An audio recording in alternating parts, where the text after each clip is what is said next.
सो अगर इस दुनिया में कोई अगर वादे करता है तो भैया एक तो नेता है और दूसरा जो तुम्हारी लेता है। और भैया जो कहते हैं कि हम रिस्पॉन्सिबिलिटी लेंगे, भाई जब बारी आती है देने की रिस्पॉन्सिबिलिटी तो ये ऐसे ही गायब हो जाते हैं जैसे ज़रूरत पड़ने पे तुम्हारे सारे अच्छे दोस्त।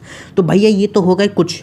तो भैया सबसे अच्छे वादे करने वाले होते हैं ट्यूशन वाले और ये कोचिंग क्लास वाले। भैया ये वादा तो छोड़ो भैया, गारंटी देते हैं कि हम आपके बच्चे को टॉप पोजीशन पे लाके दिखाएंगे। भैया ऐसा कोई है नहीं जो आपके बच्चे को भैया टॉप पोजीशन पे लाके ना दिखाए हमारे जैसा, क्योंकि हम तो भैया हैं पढ़ाने वाले। दुनिया में हमसे अच्छा आर्यभट्ट कोई पैदा ही नहीं हुआ, हम ही हैं आज की मॉडर्न जनरेशन के आर्यभट्ट।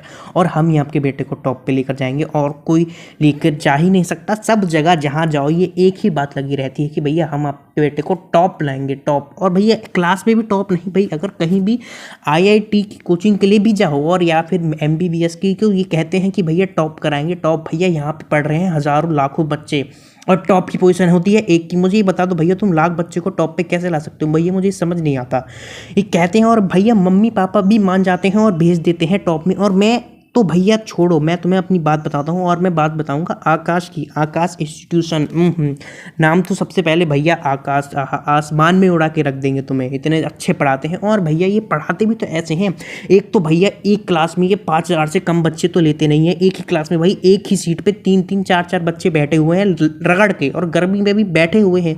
और एसी के नाम पे तो भैया इन्होंने कुछ दे नहीं रखा। 1-2 एसी होते हैं, वो भी विंडो एसी लगाते हैं। भाई विंडो एसी भी फालतू, भाई हवा तो देते ही नहीं है वो, भाई बस गर्म हवा फेंकते रहते हैं। मुझे लगता है बाहर ठंडी फेंकते हैं, ये गर्म अंदर फेंकते रहते हैं। ये भाई इतने बेवकूफ़ बनाते हैं। और भैया पढ़ाने के नाम पे ये 3 घंटे की क्लास लेते हैं। 7 घंटे का स्कूल पढ़ के हम 12 में पास, वैसे ही टाइम नहीं बचता, उसके बाद भी हमें जाके पढ़ना पड़ता है। इनका 3 घंटे की ट्यूशन, 1.5 घंटे की एक क्लास तो 2 क्लास हो गई 1.5 घंटे की। भैया 40 मिनट की क्लास में तो हमारी हालत खराब हो जाती है और ये करा रहे हैं 2 क्लास 1.5 घंटे की। बिल्कुल भी इनमें तमीज शर्म भरम कुछ बची नहीं है, सब तो इन्होंने बेच खाई है। और भैया पढ़ाते पढ़ाते एक तो इतने सारे बच्चे हैं तो भैया इतनी तो आवाज़ होती है कि पूछो मत। और टीचर को तो भाई पढ़वा ही नहीं है, भाई उन्हें कुछ घंटा नहीं फर्क पड़ता। दे देंगे टेस्ट हर हफ्ते और हर महीने के एंड में भैया इतने मोटे मोटे और नोट्स दे देंगे भैया एक टाइम के नोट्स भैया क्लास की कॉपी से मोटे हो जाते हैं। भैया कौन पढ़ेगा इतने नोट्स? और सोचते हैं कि भैया ये तो अगर बच्चे नंबर नहीं अच्छे लाते तो कहते हैं भैया आपका बच्चा पढ़ने। अरे भाई पढ़े कहाँ भैया यार, दिन में तुम यार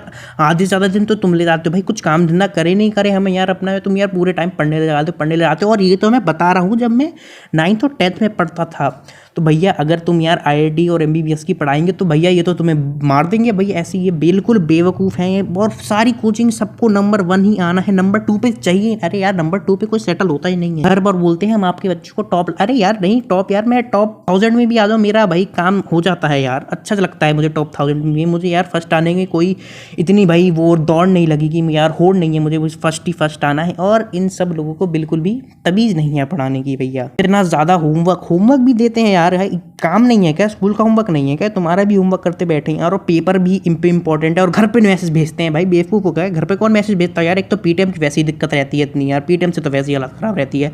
तुम और घर पे मैसेज भेज दो यार, हमें रिपोर्ट कार्ड दे दो ना, हम सोचेंगे कि देना है कि नहीं देना। अच्छे मार्क्स आएंगे तो जो तो आते नहीं है, तो अगर आए कभी जिंदगी में तो हम बोलेंगे कि कम टेस्ट ले रहे हैं इस बार, तो कम बार आपको दिखाया तो देखो इतने अच्छे नंबर आए। लेकिन नहीं, सीधा मैसेज भेज देते हैं और घर में, और मैसेज भेजते भी तब है जब कोचिंग में जा रहे होते हैं, हमें कुछ पता नहीं होता। जैसे ही घर में जाते हैं थोड़ा सा मूड खुश होता है कि चलो दिन की आज पढ़ाई खत्म हो गई, अब आराम से कुछ काम करेंगे। लेकिन नहीं, गुस्से से ही डांट पड़नी चालू, बस खत्म, दिन खत्म। ऐसे ही तो दिन खत्म और पूरा रात ऐसे ही निकल जाती है पिटते पिटते और हमारा दिन हो जाता है खत्म। और भैया अगर तुम इतना पढ़ोगे तो भैया क्यों नहीं आएंगे नंबर, क्यों नहीं आएंगे? या तो 2 चीज़ होनी है, या तो तुम यार बेवकूफ़ हो जाओगे क्योंकि पढ़ना ही तुरंत पूरी छोड़ दोगे पढ़ाई, क्योंकि होगी नहीं। क्योंकि अगर देखो भैया अगर तुम्हें पढ़ाना है तो भाई लिमिट में पढ़ाओ, कुछ हिसाब से पढ़ाओ, बच्चे की उम्र देख के पढ़ाओ। लेकिन नहीं, पढ़ाई जा रहे हैं तो भैया जो होशियार बच्चे हैं वो ही पढ़ते हैं और जो होशियार नहीं है वो नहीं पढ़ते। यार कुछ अंतर नहीं पड़ता कोचिंग से, मैं तो सही बताऊं। अगर पढ़ना है तो तुम यार स्कूल में भी उतना ही पढ़ोगे, कोचिंग में उतना ही पढ़ोगे। लेकिन ये कोचिंग वाले इतने फालतू हैं, घर में फ़ोन करने की क्या ज़रूरत है यार? हमें आके बोलो, आके हमसे बोलना नहीं है यार, तुम्हें एकदम के फालतू इंसान है यार। सही बता रहा हूँ, पीट दूंगा मैं किसी दिन कोचिंग वाले को। और ये आकाश वकाश जैसी इतनी बड़ी कोचिंग है, एक तो भैया इनकी फीस इतनी महंगी होती है। मुझे ये समझ नहीं आता भाई, तुम्हारे यहाँ लाखों करोड़ों बच्चे पढ़ रहे हैं, वो भी एक सेक्शन में। मैं कह रहा हूँ कि तुम्हारे यार दिल्ली में अलग है, मुंबई में अलग है, तुम्हारे पास तो करोड़ों बच्चे पढ़ते हैं, तू भी यार तुम इतनी फीस ऊपर रखते हो यार, क्या करते हो यार इतने पैसे का? और स्कॉलरशिप तो तुम यार जरा सी लोग को देते हो, बेवकूफ़ बना रखा है। स्कॉलरशिप कहते हैं स्कॉलरशिप और कितने % पे? 101% पे तुम आपको स्कॉलरशिप। यार इतने % पे कैसे आएगी यार? तुम बेवकूफ़ हो क्या? पैदाइशी पागल हो। दे रखे हैं स्कॉलरशिप यार ये।